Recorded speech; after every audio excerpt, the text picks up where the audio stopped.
ईद उल अजहा के पावन पर्व को शांतिपूर्ण, सकुशल और सौहार्दपूर्ण वातावरण में संपन्न कराने के उद्देश्य से मुजफ्फरनगर प्रशासन पूरी तरह अलर्ट मोड पर नजर आ रहा है। इसी कड़ी में जिलाधिकारी उमेश मिश्रा और वरिष्ठ पुलिस अधीक्षक संजय कुमार वर्मा ने स्वयं जनपद के विभिन्न ईदगाहों, मस्जिदों और संवेदनशील स्थानों पर पहुंचकर सुरक्षा व्यवस्था का गहन निरीक्षण किया। इस दौरान अधिकारियों ने शामली स्टैंड स्थित ईदगाह सहित कई प्रमुख स्थानों पर पुलिस बल की तैनाती, यातायात व्यवस्था, बैरिकेडिंग, पार्किंग और भीड़ प्रबंधन की स्थिति का जायजा लिया और मौके पर मौजूद अधिकारियों व कर्मचारियों को आवश्यक दिशा निर्देश दिए। वरिष्ठ पुलिस अधीक्षक ने ड्यूटी पर तैनात पुलिस बल को पूरी सतर्कता और सजगता के साथ जिम्मेदारी निभाने के निर्देश दिए तथा कहा कि किसी भी संदिग्ध व्यक्ति या वस्तु पर तुरंत नजर रखी जाए और भीड़भाड़ वाले क्षेत्रों में विशेष निगरानी सुनिश्चित की जाए। इसके साथ ही पूरे जनपद में ड्रोन कैमरों और सीसीटीवी कैमरों के माध्यम से लगातार निगरानी की जा रही है ताकि किसी भी अप्रिय स्थिति से तुरंत निपटा जा सके। अधिकारियों ने स्थानीय लोगों,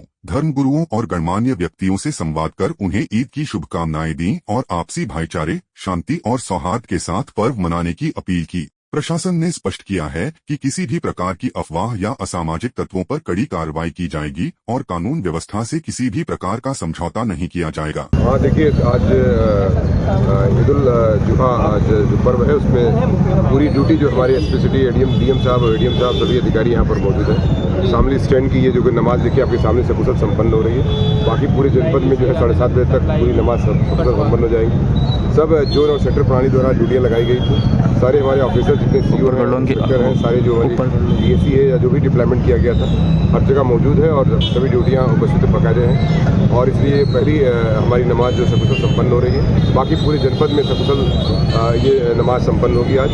और मैं आपसे अपील करना चाहूँगा आपके माध्यम से कि लोग शांतिपूर्ण माहौल में इस त्यौहार को सकुशल संपन्न कराएं तथा कोई भी बात हो, कोई आवश्यकता हो तो निश्चित पुलिस प्रशासन को अवगत कराएं ताकि और भी चीज़ें बेहतर से बेहतर किया सकें और इसमें हमारा सहयोग करें और ताकि ये पूरा त्यौहार सफल। ड्रोन कैमरा, वज्र वाहन या जितने भी हमारे प्रकार के एंटी राइड इक्विपमेंट्स थे उनका इस्तेमाल किया गया है और निश्चित तौर से कैमरों का भी इस्तेमाल किया गया है। हमारा कंट्रोल रूम भी बना हुआ है तो सारी सुरक्षा के जितने भी मानदंड थे उनका व्यवस्थापन किया गया ताकि जो है पूरे त्यौहार को सफल संपन्न कराया जाए।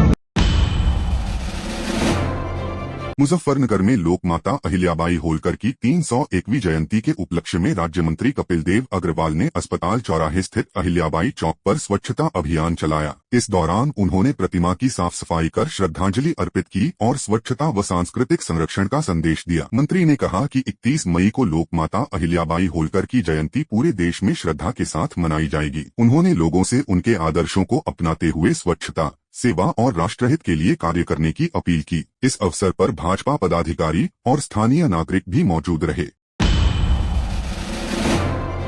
मुजफ्फरनगर में हिंदू रक्षा दल की एक महत्वपूर्ण बैठक आयोजित की गई, जिसमें संगठन का विस्तार करते हुए नए पदाधिकारियों की घोषणा की गई। बैठक में शैंकी शर्मा को जिला अध्यक्ष और हेमंत शर्मा को युवा जिला अध्यक्ष नियुक्त किया गया। इस दौरान हिंदू समाज में एकता, जातिवाद खत्म करने और समाज हित में कार्य करने पर जोर दिया गया। बैठक में बड़ी संख्या में युवाओं ने हिस्सा लिया और संगठन के साथ जुड़कर कार्य करने का भरोसा दिलाया। कार्यक्रम में गाजियाबाद सहित कई जिलों से पदाधिकारी भी मौजूद रहे। ये मुजफ्फरनगर में हिंदू रक्षा दल की बैठक है और आज मैं शिवसेना को त्याग करके हिंदू रक्षा दल को, संगठन जो हिंदूवादी विचारधारा से मैं इसकी प्रभावित हुआ हूँ और आज मैंने हिंदू रक्षा दल का दामन थाम लिया और मुजफ्फरनगर में हम लोग हिंदू रक्षा दल को बहुत आने वाले समय बहुत मजबूती देंगे और हमारी जो पूरी टीम है हिंदू रक्षा दल के लिए, हिंदुत्व के लिए रात दिन काम करेगी। देखिए, शिवसेना में मैं पिछले काफ़ी लंबे समय से काम कर रहा हूँ, पत्रकार बंधुओं को भी आप सबको जानकारी है, लेकिन कुछ चीज़ें सामने ऐसी आती हैं कि कहीं ना कहीं हमें कुछ चीज़ों पे कॉम्प्रोमाइज़ करना पड़ता है। लेकिन मेरी विचारधारा है कि हिंदुत्व के लिए जहाँ बात हिंदुत्व, माँ बेटी और बहन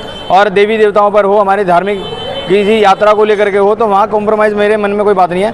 और जो हमारा ये संगठन है बड़ी तेज़ी से भारत के अंदर फैल रहा है हिंदू रक्षा दल, और मैं इस संगठन से नहीं, मेरे ऊपर दबाव किसी तरह का नहीं है, लेकिन मुझे एक कट्टरवादी जो विचारधारा, एक सोच हिंदुत्व के लिए जो जात पात को नहीं मानता है और कोई भी बिरादरी हो हिंदू समाज की, वो हमारे भाई हैं और मैं इस विचारधारा से प्रभावित होकर के आज हिंदू रक्षा दल को मैंने नहीं, शिवसेना में मानी नहीं जाती है, लेकिन बहुत सी ऐसी चीज़ें होती हैं हमारे सामने भाई। तो फिलहाल हिंदू रक्षा दल से प्रभावित होकर मुझे मुजफ्फरनगर से जिलाध्यक्ष का जिम्मेदारी दी गई है और युवा मोर्चा में युवा जिलाध्यक्ष हेमंत शर्मा है मेदपुर से, उनको युवा की जिम्मेदारी सौंपी गई है। मुद्दे हमारे आप लोगों को सबको संज्ञान में है। जिस तरह से हम लोग धर्म, हिंदू समाज की बहन बेटी और धार्मिक मंदिर हमारे जो हैं उनकी सुरक्षा को लेकर के हम रात दिन मेहनत कर रहे थे और हम लोग और मजबूती से रात दिन इस तरह की मेहनत करेंगे। गौ माता के लिए प्रयास करेंगे कि गौ माता राष्ट्रमाता घोषित हो और गौ माता की सुरक्षा के लिए भी हम लोग काम करेंगे। मेरा नाम अमित प्रजापति, मैं संगठन मंत्री हिंदू रक्षा दल से। ये बैठक हमारी पश्चिम उत्तर प्रदेश में विशेष तौर पे पूरे भारतवर्ष में चल रही है लगातार, और हम भारत भ्रमण पे ही निकले हुए हैं। जगह जगह जाके केवल उद्देश्य एक है कि हिंदू रक्षा दल का विस्तार करना और अपने हिंदुत्व की जो अलग है, जो सभी लोग इस लीग से हट चुके हैं, जो बड़े संगठन हो चाहे छोटे संगठन हो, अब वो कथनी और करनी में दोनों में फ़र्क दिखाई दे रहा है। पर हम लोग चाहते हैं कि ये नीति जो हमारी हिंदुत्व की जो मजबूत करने की नीति और लगातार बढ़ती रहे, और युवाओं को हम जो गलत दिशा में जा रहे हैं, जैसे हमारा देश का जो युवा है वो एक प्लानिंग के तहत उसको नशे में धकेला जा रहा है, और जब नशे में चला जाएगा तो वहाँ धर्म की तो कोई चिंता करेगा ही नहीं। तो हम लोग चाहते हैं कि युवा हमारा जितना भी है देश का, वो धर्म संस्कृति की ओर पुनः वापसी करे और ताकत के साथ वो हिंदुत्व का कार्य करे और हिंदुत्व से जुड़ी हुई जितनी भी गतिविधियां उनमें सम्मिलित होकर पुनः भारत उत्थान के लिए वो कार्य करे। नहीं, हिंदू मुस्लिम का कोई भाईचारा या ऐसी कोई सर्व समाज के लिए हमने बात नहीं करी है। हमारा केवल एक एजेंडा है, हिंदू और हिंदू और हिंदू, और हम हिंदू के लिए ही बात करते हैं, हिंदू के साथ की बात करते हैं, हिंदू के विकास की बात करते हैं, और हिंदू कैसे ताकत में हो हम उसकी ही बात करते हैं, और हिंदू को मजबूत बनाने के लिए ही हम काम करते हैं। हम कोई अलग विषय पर बात नहीं करते, हमारा एजेंडा बिल्कुल क्लियर है। बैठक के दौरान कुछ पदों की घोषणा हुई है, जिला कार्यकारिणी गठित हुई है, जिसमें जिलाध्यक्ष हैं हमारे सैंकी जी और हेमंत जी को जिला युवा मोर्चा में दायित्व सौंपा गया है, और जल्द ही एक बड़ा कार्यक्रम करके पूरे मुजफ्फरनगर में अपनी टीम का विस्तार किया जाएगा। खाई कभी भी हिंदू ने पैदा करी ही नहीं है। हिंदू तो हमेशा भाई और चारा जो है ना उसको संधि विच्छेद में चारा ही बना है, और हमने अभी कहा आपको, हमने मुस्लिमों के खिलाफ या मुस्लिमों के खिलाफ ये संगठन तैयार नहीं करा है। हमने केवल हिंदू हम अपने को बचा लें पहले, तो जब भी तो कुछ मुसलमानों का कुटुम्बुल्लाहों का कुछ इलाज करेंगे, पहले अपनों को तो बचाएं। हिंदुओं को अपने आप जो संस्कृति इनकी समाप्त हो जाएगी तो स्वतः ही खतरा हो जाएगा। जो अपनी संस्कृति को नहीं समझेंगे, अपने मंदिरों पर नहीं जाएंगे, अपने धर्म स्थान को मजबूत नहीं करेंगे, उनका परिवार कैसे मजबूत होगा मुझे बताइए। एक एक संतान कर रहे हैं लोग बाग, तो हिंदू किस विनाश की ओर जा रहा है? अरे विनाश का कारण ही बनेगा कहीं ना कहीं। तो हम उसको जागरूक करने का काम कर रहे हैं कि भाई अपनी संस्कृति में पुनः वापसी आओ। जो हमारे बुजुर्गों ने, जिनके हम वंशज हैं, उनके जो पद चिन्ह है उन पर तो कम से कम हम चलें। मैंने जातियाँ इसलिए पूछी कि जब मैं सभाओं में जातियाँ पूछता हूँ तो 4-4, 5-5 हाथ खड़े होते हैं, पर जब मैंने सामूहिक रूप से पूछा कि हिंदू समाज कितने लोग यहाँ बैठे हैं, तो वो एकता, वो ताकत जैसे ही यहाँ दिखाई दी तो एक अलग जोश यहाँ पे दिखाई दिया।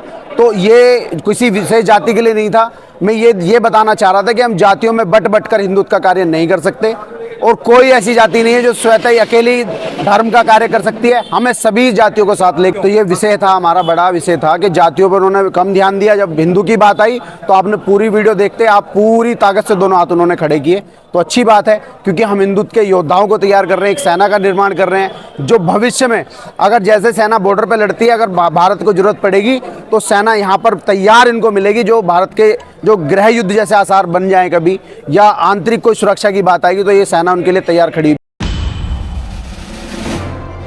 महाराष्ट्र के रत्नागिरी जिले के दापोली इलाके में बकरीद से ठीक पहले तनाव का माहौल बन गया है। बुधवार रात हरनाई के गोवा फोर्ट के पास दो समुदायों के बीच हुई झड़प के बाद इलाके में हालात तनावपूर्ण हो गए। घटना की खबर फैलते ही हिंदू संगठनों ने विरोध प्रदर्शन शुरू कर दिया और दापोली हरनाई दाभोल मार्ग पर सड़क जाम कर आरोपियों की तुरंत गिरफ्तारी की मांग की। प्रदर्शन के दौरान बड़ी संख्या में लोग सड़क पर उतर आए, जिससे यातायात व्यवस्था प्रभावित हुई। मामले की संवेदनशीलता को देखते हुए पुलिस और प्रशासन ने तत्काल मौके पर पहुंचकर स्थिति को नियंत्रित किया। पुलिस ने कार्रवाई करते हुए 9 युवकों को हिरासत में लिया है और पूरे मामले की गहन जांच शुरू कर दी गई है। वहीं किसी भी तरह की अप्रिय घटना को रोकने के लिए इलाके में भारी पुलिस बल तैनात कर दिया गया है। संवेदनशील क्षेत्रों में लगातार गश्त की जा रही है और प्रशासन हर गतिविधि पर नजर बनाए हुए है। बकरीद से पहले बढ़े इस तनाव को देखते हुए अधिकारी पूरी तरह अलर्ट मोड पर हैं। प्रशासन ने लोगों से अफवाहों पर ध्यान न देने, सोशल मीडिया पर भ्रामक सूचनाएं साझा न करने और शांति बनाए रखने की अपील की है, ताकि त्योहार सौहार्दपूर्ण वातावरण में संपन्न हो सके।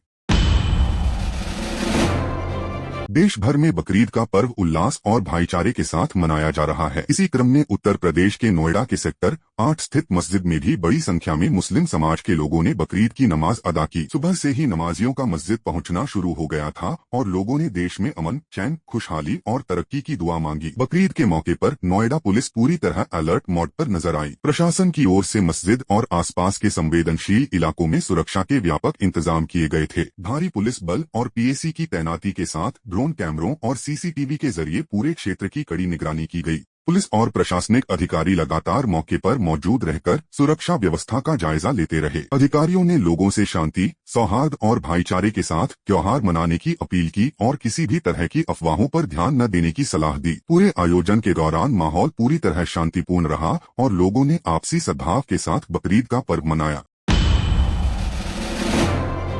देश भर में बकरीद का पर्व धार्मिक आस्था, उत्साह और भाईचारे के साथ मनाया जा रहा है। इसी कड़ी में महाराष्ट्र की राजधानी मुंबई स्थित प्रसिद्ध माहिम दरगाह में भी बकरीद के मौके पर बड़ी संख्या में मुस्लिम समाज के लोगों ने नमाज अदा की। सुबह से ही दरगाह परिसर में श्रद्धालुओं का पहुंचना शुरू हो गया था और देखते ही देखते पूरा इलाका नमाजियों से भर गया। लोगों ने देश में अमन, चैन, खुशहाली और तरक्की की दुआ मांगी। बकरीद के इस खास अवसर पर माहिम दरगाह को विशेष रूप से सजाया गया था और श्रद्धालुओं में भारी उत्साह देखने को मिला। वहीं प्रशासन की ओर से सुरक्षा के पुख्ता इंतजाम किए गए थे। दरगाह परिसर और आसपास के संवेदनशील इलाकों में भारी पुलिस बल तैनात रहा, जबकि सीसीटीवी कैमरों और अतिरिक्त निगरानी व्यवस्था के जरिए हर गतिविधि पर नजर रखी गई। प्रशासनिक अधिकारियों ने मौके पर पहुंचकर व्यवस्थाओं का जायजा लिया और लोगों से शांति, सौहार्द और भाईचारे के साथ त्योहार मनाने की अपील की। पूरे आयोजन के दौरान माहौल पूरी तरह शांतिपूर्ण और सौहार्दपूर्ण बना रहा, जिससे बकरीद का पर्व श्रद्धा और उल्लास के साथ संपन्न हुआ। उत्तर प्रदेश के हरदोई में ईद उल अजहा का पर्व पूरे उत्साह और धार्मिक आस्था के साथ मनाया गया। शहर कोतवाली क्षेत्र के बिलग्राम चुंगी स्थित ईदगाह में भारी संख्या में मुस्लिम समाज के लोगों ने पहुंचकर नमाज अदा की और अमन, चैन तथा खुशहाली की दुआ मांगी। सुबह से ही ईदगाह परिसर में नमाजियों की भीड़ उमड़ती रही। पर्व को शांतिपूर्ण और सौहार्दपूर्ण माहौल में संपन्न कराने के लिए प्रशासन की ओर से सुरक्षा के व्यापक इंतजाम किए गए थे। ईदगाह और आसपास के इलाकों में भारी पुलिस बल तैनात रहा, जबकि ड्रोन कैमरों के जरिए पूरे क्षेत्र की निगरानी की गई। पुलिस और प्रशासनिक अधिकारी लगातार मौके पर मौजूद रहकर व्यवस्थाओं का जायजा लेते रहे और लोगों से भाईचारे व शांति के साथ त्योहार मनाने की अपील की। पूरे आयोजन के दौरान माहौल पूरी तरह शांतिपूर्ण बना रहा।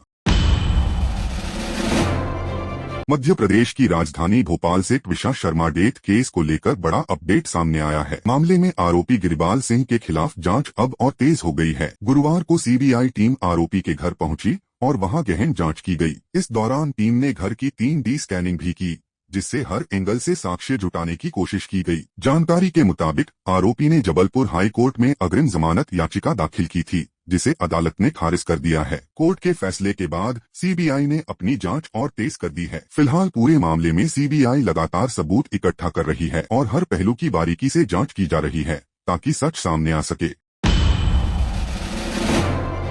पश्चिम एशिया में जारी तनाव के बीच गुजरात के पोरबंदर से राहत भरी खबर सामने आई है। ईरान से एलपीजी लेकर CMD-23 नाम का जहाज पोरबंदर जेट्टी पहुंचा है। बताया जा रहा है कि जहाज करीब 4000 मीट्रिक टन एलपीजी लेकर पहुंचा है। ऐसे समय में जब वैश्विक स्तर पर फ्यूल सप्लाई प्रभावित होने की आशंका बनी हुई है, इस जहाज के पहुंचने से सप्लाई व्यवस्था को राहत मिलने की उम्मीद जताई जा रही है। प्रशासन और संबंधित एजेंसियां अनलोडिंग प्रक्रिया पर नजर बनाए हुए हैं।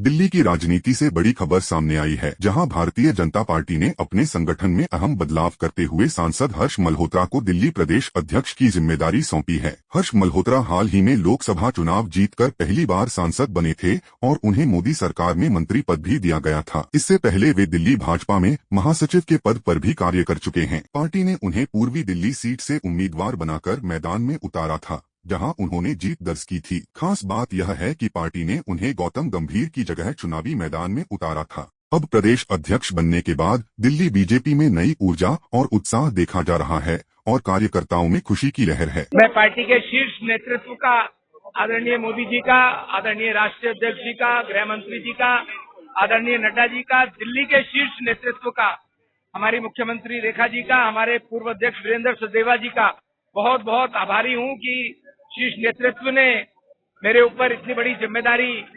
दी है और मैं पूर्ण प्रयास करके उस जिम्मेदारी को निभाने का काम करूंगा।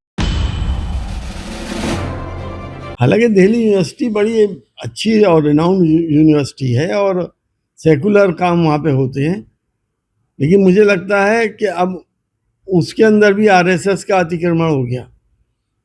जो गजटेड हॉलीडे है, ईद की छुट्टी है, बच्चे ईद मनाएं या इम्तहान देने जाएं। आप ये चाहते हैं कि मुस्लिम बच्चे इम्तहान में पास ना हो।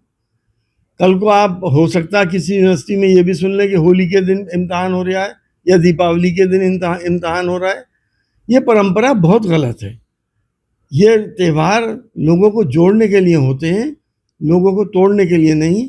आजकल देश की राजनीति और सियासत तोड़ने के ऊपर लगी हुई है, लेकिन हमें पूरी उम्मीद है कि अब इसके दिन भी पूरे हो चुके हैं।